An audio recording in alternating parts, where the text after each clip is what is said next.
morning. I want to let you know that, like the rest of the United States and truly the world, we are all together watching and waiting. That's particularly appropriate as we enter into Advent, but I am not going to be speaking to that today. But I do want you to know that the world watches and waits with us. What I want to talk about today is how we are surrounded by sacred spaces. Sacred spaces surround us. I notice it when I'm around animals, and I'm going to insert a video here shortly that are the magpies in my backyard. And when I'm stressed, I go and sit with either the magpies, who sometimes come for peanuts, or with my cats, who currently are sitting by the window watching me, wondering if I'm going to let them out into the yard, which I don't do because we have a cat patio, and I will go out and sit with them there because I've made it big enough for me to enjoy my coffee with them. Sometimes the magpies will come when I call. Sometimes they'll come if I shake the peanut jar, but either way, I want you to understand that I'm going to be talking about relationships today, and the relationships I'm talking about have to do with the sacred. Because I'm an animal person, I use animals as examples. I feed the magpies, so I'm going to try to go out there without letting the cats out to feed them. And I'm just going to set this here so that it doesn't bother them too bad. That's the cats. So we're going to turn it around and set it there. Good morning. How are you guys? Sorry. Why do you think?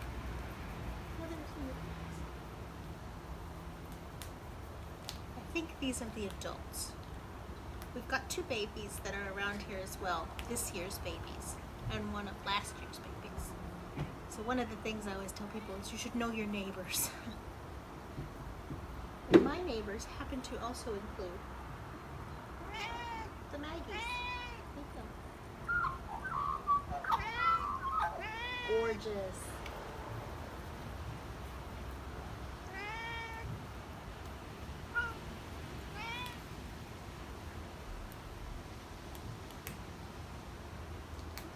We're surrounded by sacred spaces. We are in the midst of sacred spaces, whether we realize it or not. We wouldn't consider your backyard necessarily to be a sacred space.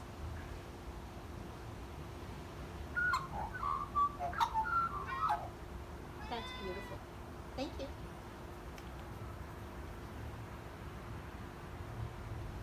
But it is, because here's one of the places that we can show that we have to interact with respect and with compassion and with caring. I mean, I would love to smooth the feather on her back. She's got a feather out of place and it just needs to be preened, and I would love to do that. But I'd have to ask her permission. She doesn't like to take it from my fingers. She'll do it.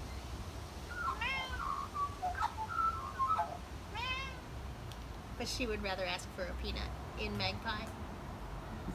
Winger, on the other hand, the other one that was here, will come right up and take it without a problem. I've been feeding them for almost 2 years now. Everybody told me to be careful, that they're dangerous, that they're scary. And they are a little scary. Those beaks are awful sharp.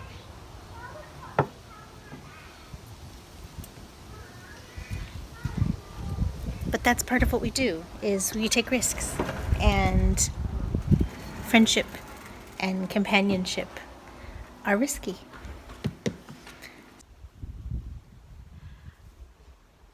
So our magpies are not like magpies in the US. The magpies in the US are related to crows and ravens, but these magpies are their own species, and we were warned about them when we arrived in Australia.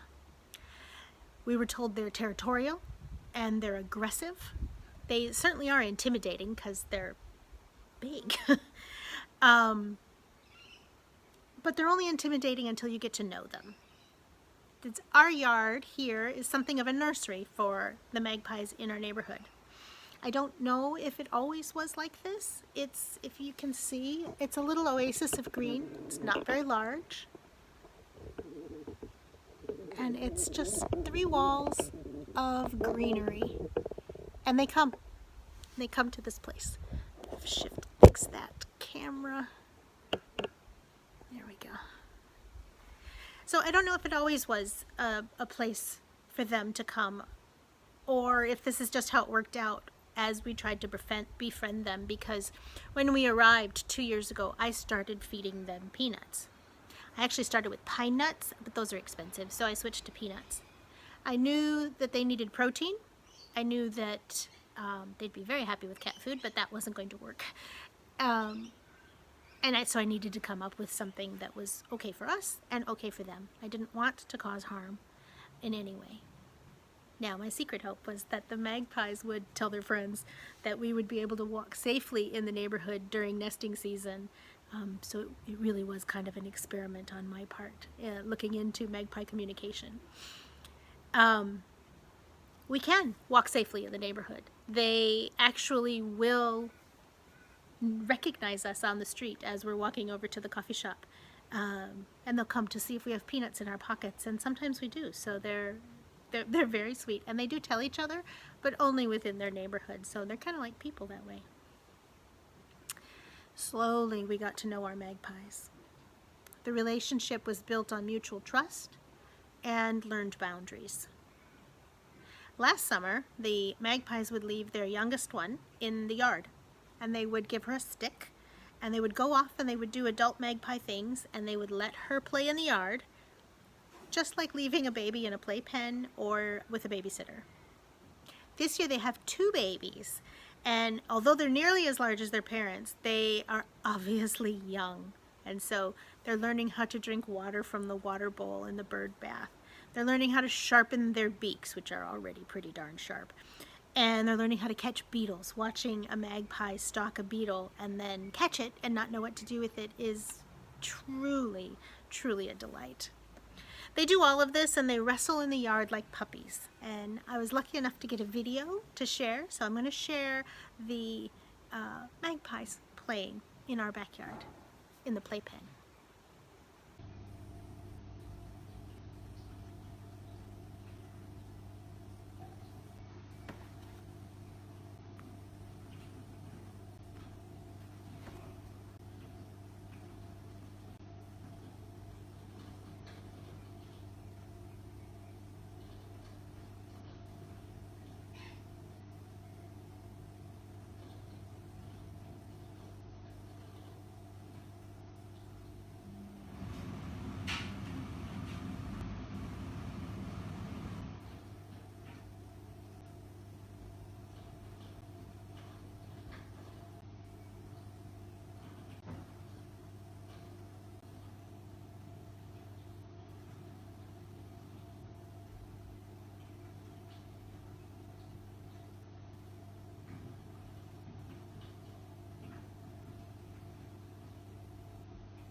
So why do I show you this? Well, the sages of old analyzed the environment. They looked at the created world and its inhabitants for signs and conclusions. They drew analogies, they made comparisons, they articulated those things that they decided were wise. The ants, the locusts, the lizards, the beasts and the birds of the air.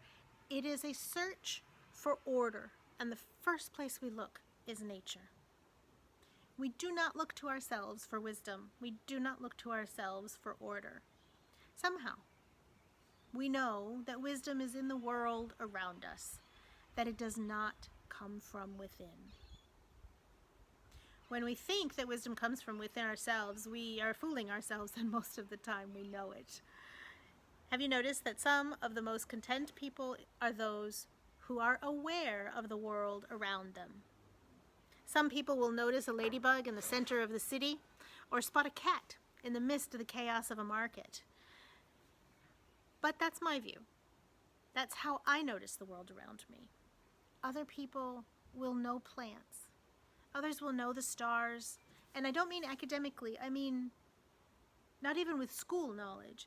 They have an awareness or an understanding, a sort of friendship, a wisdom with those things around them. Let me give you an example. My parents live in far northern Wisconsin. The informal motto of their county is more bears than folks, and there's only 14,000 folks. It is just north of the farm and forest line. Everything below the line to the south is farms, almost all of it, and everything north of the line is mostly forest, almost all of it. A lot of forest.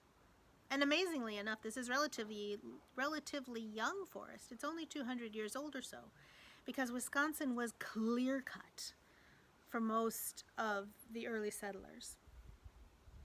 People still work in the woods, and this can mean hunting, it can mean trapping, it can mean timber, you name it. My kids' grandparents, my parents, are over the river and through the woods. They are at the end of a dead-end road where a river and a creek meet. And there are times when this place is well and truly holy. One of those times is when the ice flips. I had never seen this before. Literally, the ice in the river thaws enough to release from the bottom of the riverbed and from the shores, and it floats for just a little bit, and then the temperature hits this magical point and the ice flips over, and it's done with a god-awful roar. Sometimes you'll see fish go flying because they're stuck on the bottom of the ice. Most of the time they're not, because they go into the hollows and the holes.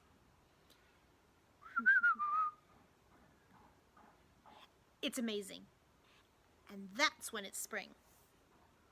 After the ice flips, the dandelions bloom, and the bees come, and the hummingbirds come with the bees, and the plants, which had been hiding in the barn, where my mother puts them to start to germinate, then go into the ground. Every summer, for almost all of my children's lives, until recently, my children would go up to my parents' house, and my sister's children would go up to my parents' house. And they would wander in the woods in their hot pink t-shirts so that they could be seen, and they would eat raspberries off the bushes. They would find things, they would poke things, they would pull things, they would strip off their clothes and jump in the water, really learning about everything around them with their entire being. Once my mom asked my daughter to back away slowly from the raspberry bush, because the raspberry bush was moving way too much for a 4-year-old. And a big brown bear looked up as she backed away from the bush, and then went right back to raspberry snacking. And Olivia learned to look around, not just at what she was going for. There's teaching and there's wisdom to be found in the woods. You learn how to use a toothpick to pick the spider web off of the hummingbird's wings and give them a drop of sugar water to revive them. And then watch in awe as it sits on your hand and regroups and regathers its strength before it flies off again. There's practical wisdom too. What to do to get rid of leeches, or how to use one to reduce a bruise. There's things that have more of a spiritual side. We call it listening to the trees. They will tell you when it's going to storm, and they will tell you it's time to bring the laundry in. We reconnect to the land and the cycle of the things there, and it is life-giving. I know that I'm home when I hear the howls of the wolves at night, marking the boundaries of the territory, which is not terribly far away. And once, we lived in a house about 1.5 miles away from my parents while my husband went to Afghanistan, and once we heard the wolves moving the coyotes. They would come and they would howl at the edge of their territory. The coyotes would move a little further away. And once the coyotes were gone, the fox came back. And with the fox coming back, we never had mice again. There's wisdom out there. Know your neighbors, and you can manage the world around you in a way that fits. Every culture has wisdom literature. All of the definitions, and there are so many definitions of wisdom, but of all those definitions, my favorite definition of wisdom is learning to live in love. Wisdom is not good judgment. It's not judgment and experience combined with ethics. It's something more holy. The Sumerians had proverbs, just like our Bible does, and they used it for the same purpose. Wisdom literature, which is intended to teach proper piety, to inculcate virtue, and to preserve community standards, is something that we all seek. Even now, we may call it self-help, we may call it New Age religion. We are seeking guidance. The Egyptians had the Sebayat, which were teachings and instructions on how to live in an ethical, integrated way of living. Aristotle, a Greek, defined wisdom as understanding why things are a certain way, the causality, rather than just knowing that things are a certain way. This is a deeper type of learning. And philosophy is the love, philo, of wisdom, Sophia. The Roman personification of wisdom was Minerva, and she had an owl to represent her. Why an owl? Because it can see in the dark. On my parents' property a few years ago, they were walking along one of the paths that they have, and they noticed a rabbit down by the old ash tree. This is an ash tree that has survived annual flooding, being clobbered by ice, being flooded, being buried in snow, being baking heat.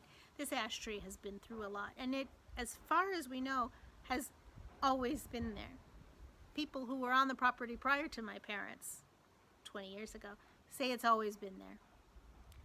The rabbit was just sitting in the sun, just being a bunny. My parents looked to make sure that it wasn't injured, and they continued their walk, because what you do is you notice your neighbors. You don't necessarily interfere with them. You just say hi.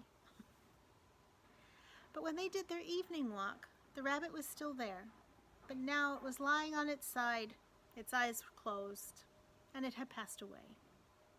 He had just gone in the sunshine, surrounded by safety and warmth, in that predator-free area on the hill below the house. And they laid him under the lilacs, which is where a number of our pets rest. And just this summer, a goose did the same thing.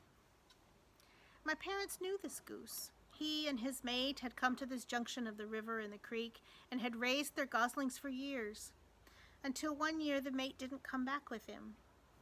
The male continued to come annually, every year, 7 years. And this year, he flew in. He hung around, obviously a little elderly, walking stiffly and slowly, not flying. And he settled in the sun. Later that week, my mom noticed the fish foam was piling up by the walking bridge, and she went over to look. And it wasn't foam, it was feathers. The goose had tucked himself into the old ash and had died. The challenge for us, not just today, but in all days, is not just learning from the lessons around us, but to observe how these relationships occur. My third story for this message is from Netflix. They recently released a documentary called My Octopus Teacher. I am afraid of fish. I do not like the open water, and I got serious chills watching this documentary, which is beautiful, unless you don't like open water and fish. But I do love octopodes. They're so smart. They're so curious. They're utterly alien and so interesting to me. So I watched this documentary. The video is about an unexpected, deep and abiding relationship that changes a man who is broken and shattered emotionally. And the octopus helped him put himself back together again. It was not just the octopus, it was also the world in which he and the octopus interacted. I've spoken before about how hospitality is not about welcoming one into a space or going into a new space. It's about that space created between the two of you, the new space that didn't exist without both parts of that relationship. One of my friends was watching this documentary and she was horrified at the man. She felt he was selfish and terrible and neglected his family. This documentary made me weep for a lot of reasons, but one that struck me deeply was so simple.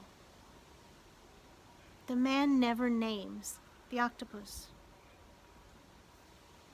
Why? Because the octopus didn't tell the human its names. And it's not respectful. It's not a relationship of equals to give a name for his human convenience. This caused me to reflect. I had to think. Do I name things? Is it respectful for me to give magpies names? Or can I be in relationship without it? And the answer to that, for me at least, and I hope for you, is of course we can. I call the power of life that surrounds me God, or creation. I could say that it's described in Genesis, in the Enuma Elish or the Atum of Egypt. I could say that we're all inside a cosmic egg waiting to be born.